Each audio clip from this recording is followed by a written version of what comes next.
notre première vidéo d'Excel qui démarrera par des rappels. Donc déjà le lancement de l'application Microsoft Excel. On avait dit qu'il faut cliquer sur démarrer. Vous tapez Excel. Ben, tapez là, c'est avec le clavier, ce n'est pas avec la souris. Et là, vous verrez forcément l'application Excel. Et ça, si vous le faites avec aussi n'importe quelle application qui tourne sur Windows, ben, vous allez voir son lien. Et là, vous cliquez dessus pour lancer l'application. Maintenant là, on avait dit qu'il faut choisir un nouveau classeur pour entrer dans Excel. Parce que quand vous lancez Excel, vous êtes en face de l'écran d'accueil qu'on appelle le mode backstage. Donc, qui vous permet de créer un classeur à partir de modèle ou bien à partir de rien. Donc, nous, on est parti de rien. C'est pourquoi on a choisi classeur vide. D'accord? Pour nouveau classeur. Hein? Je ne sais pas, ça dépend de votre version. Voilà, on a fait la présentation. Mais aujourd'hui, nous allons démarrer par l'enregistrement du classeur. Donc, n'oubliez pas que Excel est un tableur. Quand vous lancez Excel, ce que vous avez ici, c'est un tableau. Hein. Et nous allons apprendre tout à l'heure comment saisir des données à l'intérieur d'Excel. Mais avant, on va enregistrer. Retenez bien comment nous allons enregistrer, parce que c'est comme ça qu'il faudra faire pour le TP2. C'est exactement la même chose qu'il faudra faire pour l'examen. Donc, nous, on va créer un dossier au moment d'enregistrer notre classeur. Pour enregistrer, il faut lancer la commande fichier. Hein. Si vous êtes dans Excel, vous allez à fichier, ensuite enregistrer sous, et quelque part, vous trouverez le bouton parcourir. Donc, il faudra cliquer sur parcourir. Hein. Et quand vous cliquez sur parcourir, vous obtenez une boîte de dialogue. Allez, il faudra taper directement le nom du fichier. On va mettre TP1 Excel. Hein. Tapez directement TP1 Excel. Le nom du fichier, on va appeler ça TP1 Excel. Hein. D'accord? D'enregistrer. On me demande d'enregistrer dans mes documents. Je vous conseille de ne pas enregistrer dans mes documents. Pour deux raisons. Donc, on ne va pas enregistrer dans mes documents, je l'ai dit pour deux raisons. Hein, raison de sécurité et raison de nous faciliter la recherche documentaire. Mais c'est pourquoi nous allons nous positionner ici. Si vous regardez bien, dans la boîte de dialogue enregistrée sous, à droite, vous avez ici l'élément bureau. Hein. Et si vous regardez ici, dans cette partie-là, vous avez l'élément bureau. Il y a la base de défilement. Vous pouvez monter, oui, je peux monter et descendre. Hein. Oui, je peux descendre ici, c'est la base de défilement. Donc ça, c'est la zone dossier. Et une fois que vous voyez le bureau, vous cliquez dessus. Donc là, si vous regardez bien dans la zone là, le dernier élément, ça sera le bureau, n'est-ce pas? Et là, vous cliquez sur le bouton nouveau dossier. Je n'ai pas dit double-cliquer, j'ai dit un seul clic. Donc là, quand vous cliquez, vous tapez directement le nom du dossier. On va taper TP Excel, directement TP Excel, L2TL. Bon, AD, hein, groupe AD. Hein. Voilà, donc on va mettre, vous pouvez mettre seulement TP Excel. Hein. Ce n'est pas la peine de mettre L2TL. Vous pouvez mettre seulement TP Excel. Donc moi j'ai mis L2TL AD, c'est pour différencier avec les autres dossiers. Hein. Voilà. Vous appuyez sur Entrée. La touche Entrée pour valider le nom. Ensuite, la touche Entrée pour ouvrir le dossier. On appuie deux fois sur la touche Entrée. Hein. Voilà. Enregistrer. Maintenant, on clique sur Enregistrer. Vous allez voir qu'à la place de classeur 1, nous avons maintenant TP1 Excel. Voilà, donc on va saisir notre premier TP. Et on va commencer par le titre qu'on va saisir dans la cellule A1. Vous activez vos majuscules. Le titre, c'est Situation des vacations. On va taper, on saisit avec les deux mains. On va taper Situation des vacations. Dans la cellule A1, vous tapez Situation des vacations. Même si ça déborde. Regardez ici. Remarquez bien que quand vous commencez à saisir dans une cellule Excel, regardez bien les deux boutons là, qu'on avait au niveau de la barre de formule là. Voyez, le V là c'est activé, le X là c'est activé. Le V, on avait dit que c'est pour valider la saisie. Le X, on avait dit que c'est pour annuler la saisie. Mais regardez le ruban. Les commandes du ruban sont désactivées. Parce qu'il y a des usagers qui vont faire ça et qui vont cliquer sur centrer. Ils cliquent sur centrer, ça ne vient pas. Ça ne viendra pas jusqu'à demain. Parce que si vous êtes en mode de saisie, il faut valider d'abord la saisie pour que les commandes du ruban deviennent activées. D'accord? Maintenant, pour valider, vous avez la possibilité de le faire avec la touche entrée du clavier. Vous avez la possibilité de le faire avec le bouton entrée de la barre des formules. D'accord? Bon, moi, je vais appuyer sur entrée pour valider. Hein. Regardez, quand j'appuie sur entrée pour valider, le curseur descend. N'est-ce pas? Oui, hein? Voilà, le curseur descend. On saute la ligne numéro 2. On passe à la cellule A3. La cellule A3. Hein? On ne touche pas à la ligne numéro 2. Hein? Entre le titre et mon tableau, je vais laisser une ligne vide. Un conseil aussi que je vous donne. Parce que si vous collez le titre au tableau, en fusionnant au niveau du titre, il y a des commandes que vous ne pourrez jamais activer. Ça ne marchera pas. D'accord? Voilà. Premier élément, c'est quoi? Code, hein? On va taper ici, code dans la cellule A3. Vous passez à la cellule B3. Qu'est-ce qu'on a là-bas? Hein? Prénom, hein? Prénom et nom. Voilà. Regardez ici. Quand vous tapez prénom et nom, ça déborde dans la cellule C3. Il ne faut pas sauter la cellule C3. Non. On va sélectionner la cellule C3. Même si par ailleurs ce qu'on a saisi dans la cellule B3 a débordé là-bas. Donc on va taper ici directement Datness. Datness, hein. Après Datness, qu'est-ce qu'on a? Âge, hein. Voilà, après âge. Situation matrimoniale. Après, hein? Catégorie, hein. Après, voilà, je vous attends à taux horaire, hein. Blanc. Je vais taper ici, taux.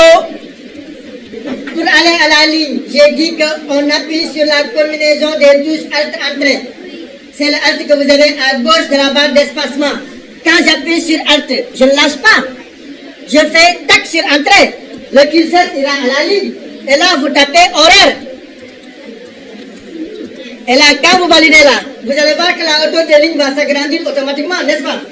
Après taux horaire, qu'est-ce qu'on a? Montant but aussi, on l'a sur 2 lignes, n'est-ce pas? Qu'est-ce qu'on a? Nombre d'heures aussi, on l'a sur 2 lignes. Hein? Voilà, ainsi de suite, c'est comme ça qu'il faudra procéder. Quand vous tapez nombre, vous allez vous faire entrée, ne vous inquiétez pas, tapez nombre d'heures. Voilà, et là vous passez à la cellule suivante. Ainsi de suite. Voilà, on va apprendre maintenant à augmenter la largeur des colonnes pour faire apparaître le nom là. Regardez, nous l'avons saisi dans la colonne B. Si nous voulons augmenter la largeur de la colonne B, il faudra se positionner ici, sur la bordure verticale, située à droite de l'entête de colonne, dont on va modifier sa largeur. Voyez, la bordure verticale située à droite. Quand vous placez le pointeur là-bas, voyez le truc que vous avez là. Quand vous double-cliquez, Excel le fera à votre place. Maintenant, si vous faites un cliquer glisser, mais ça c'est vous qui le faites de façon manuelle. Mais quand je double-clique ici, tac tac, Excel ajustera automatiquement la largeur de la colonne. Maintenant, si vous voulez le faire de façon manuelle, vous allez faire un cliquer glisser. Je pouvais cliquer ici, sans relâcher et faire glisser là. Oui, je peux le faire. Voilà. C'est ça qu'il faut faire pour net à payer. Net à payer, quand vous augmentez un tout petit peu, ben vous l'aurez sur une ligne. Hein. D'accord? Voilà. Regardez ici pour les codes. Là, si je veux avoir des zéros devant, je commence par apostrophe. Je fais apostrophe, après je tape 0, 0, 1. Et là, je vais valider par le bouton entrée. Là, bouton entrée, je clique. Ouais, là j'ai 0, 0, 1. Ne tapez pas les autres nombres. Regardez là, Excel me dit, c'est pas la peine de taper les autres nombres. Dès l'instant que c'est consécutif, vous tapez le premier. Au coin bas droit, vous sélectionnez le 001 là. Oui, à l'angle de la sélection. Quand vous placez le pointeur là-bas, vous allez voir un plus noir, un plus opérateur arithmétique, n'est-ce pas? Vous cliquez sans relâcher, vous faites glisser. Oui, l'informatique c'est le clic et glisser. Quand je clique sans relâcher, je fais glisser. Regardez, j'ai 002, 003, 004, 005 jusqu'à 010. Dès que vous lâchez, vous avez automatiquement les autres nombres. Hein? C'est bon? Voilà. Voilà, donc après la saisie, nous allons, avant la mise en forme, donc commencer par des résolutions de petits problèmes. Regardez, quand vous tapez une date, regardez là, si la largeur des colonnes n'est pas suffisante, ben vous aurez des dièses. Si vous tapez un nombre et que le nombre a débordé, vous allez avoir des dièses. Donc ici, il n'y a pas de problème pour la date. Il suffit tout simplement d'augmenter ici la largeur de la colonne et là vous allez voir votre date. Ce qui est valable pour les dates est valable également pour les nombres. Là, si je réduis, on aura des dièses. Donc il faudra agrandir pour voir encore les nombres. D'accord? Voilà. Maintenant pour les dates, il y a plusieurs formats de dates. Je ne suis pas. Et je parle pour toi. Et Adja là-bas. Regardez ici. Regardez, j'ai août 90. Des fois, vous avez le jour et le mois sans l'année. Je dis, quel que soit alpha, c'est le format. Il suffit de sélectionner ça, de venir dans le groupe nombre. Vous voyez le groupe nombre, hein? Là où vous avez date, le format date là. Quand vous cliquez sur la flèche que vous avez devant, là, quand vous cliquez sur la flèche que vous avez devant, là, vous prenez date courte. Si vous prenez date courte, ben, le problème sera réglé. Si vous prenez date courte là, vous aurez la date comme vous l'aviez saisie. D'accord? Ça, c'est dans le format de date, là. Quand vous cliquez, il y a date courte et il y a date longue. Quand vous prenez date courte, vous aurez exactement la même chose que ce qu'il y a sur la feuille. Hein? D'accord? Quel que soit le format que vous aurez. Hein?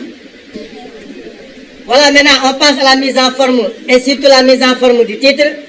On va fusionner et centrer les cellules de A1 que je vais sélectionner. Donc, je clique sans relâcher, je fais glisser. Même si ça déborde, je ne lâche pas. Je ne lâche pas tant que je n'ai pas ce que je veux. Là, je m'arrête là. Et là, je clique sur le bouton fusionner et centrer que j'ai dans le groupe alignement de l'onglet accueil. Quand je clique ici, vous allez voir que c'est centré par rapport à mon tableau. Voilà, la taille de la police, 18. Dans le groupe police, vous avez ici le bouton taille. Là, c'est la police de caractère. On a dit Arial Black. Donc, quand vous cliquez, ça ne doit pas être loin. Arial Black. D'accord? Et là, toujours dans le groupe police, vous avez ici le I. Le I qui veut dire italique. Cliquez sur italique. Hein. Comme ça, ça sera un peu incliné. Hein. Voilà, donc ici, la couleur de remplissage. Nous l'avons toujours dans le groupe police. Mais quand vous cliquez sur le pot de peinture, vous cliquez, vous avez la palette de couleurs. Hein.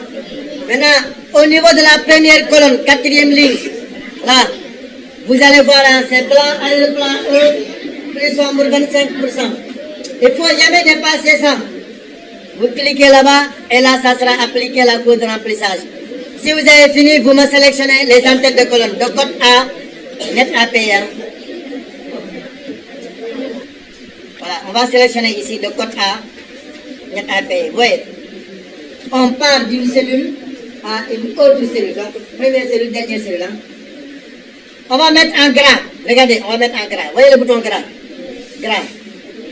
Regardez, dans le groupe alignement, vous avez l'alignement horizontal et l'alignement vertical. Là, le bouton centré que vous avez ici, parce que vous avez aligné à gauche, centré, aligné à droite. Le bouton centré, ça permet d'aligner horizontalement. Mais si vous regardez juste au-dessus, il y a aligné au centre. Parce que par défaut, c'est le bouton aligné en bas qui apparaît en surbrillance, qui est activé. Mais quand vous cliquez sur aligné au centre, vous allez voir que verticalement, ça sera centré. Vous appliquez la même couleur de remplissage. La même couleur de remplissage, comme tout à l'heure. On clique ici, on prend plan, arrière-plan, un plus sombre, 25%. Première colonne, quatrième case. Voilà. Les codes, vous les centrez. Les codes, vous sélectionnez les codes, vous cliquez sur centrer. Âge, non pas âge, situation matrimoniale, vous centrez ça. Les catégories, on a centré. Vous sélectionnez, vous centrez. Hein. Voilà. C'est ça.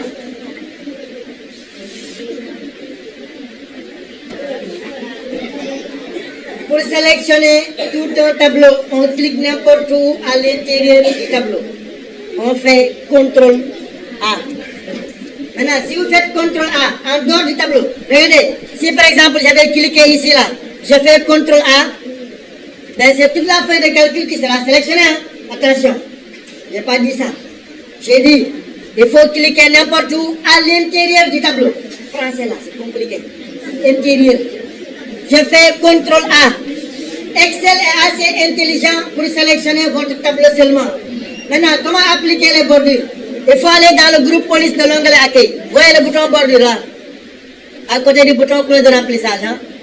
Quand vous cliquez sur la flèche que vous avez devant, il faudra choisir l'option toutes les bordures. Toutes les bordures. Toutes les bordures. Quand vous cliquez sur toutes les bordures, vous allez voir que les bordures sont appliquées. D'accord? Voilà. Et c'est ça qu'il faudra répéter ici pour cette cellule-là. Pour cette cellule, il faudra mettre toutes les bordures. Et pour celle-là également, il faudra mettre toutes les bordures. Mais quand vous mettez toutes les bordures, il faut sortir pour voir les bordures. Hein. Voilà, on va démarrer les formules et les fonctions Excel. Mais retenez bien qu'une formule ou bien une fonction Excel commence toujours par le signe égal ou par le signe plus. Donc là, nous allons calculer le montant brut. Mais je vais zoomer, je vais utiliser le zoom là pour zoomer. Voilà, agrandir un peu, voilà. Vous voyez, hein? Voilà, c'est bon. Regardez, je vais sélectionner toute la colonne montant brut.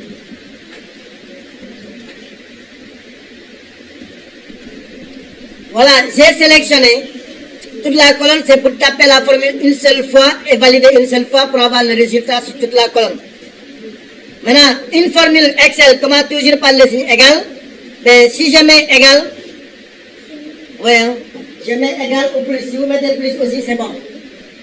Vous avez dit égal, taux horaire. Regardez, il faudra sélectionner la cellule qui contient le taux horaire qui se trouve sur la même ligne que la cellule dans laquelle j'ai tapé mon égal. Voyez.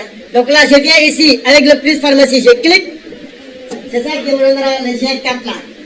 La référence de la cellule, je ne l'ai pas tapé. On ne tape pas de référence de cellule dans une fonction ou bien une formule. Multiplier, c'est astérix. Astérix, c'est multiplier. Multiplier par, je sélectionne ici le nombre 2 en cliquant là.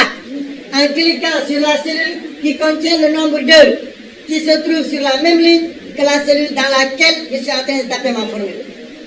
Maintenant, pour valider, on ne validera pas par entrée. On validera par contrôle entrée. Contrôle entrée. J'appuie sur contrôle sans relâcher, je fais entrée. Et quand je le fais, automatiquement j'ai le résultat sur toute la sélection. Ce n'est pas aussi compliqué.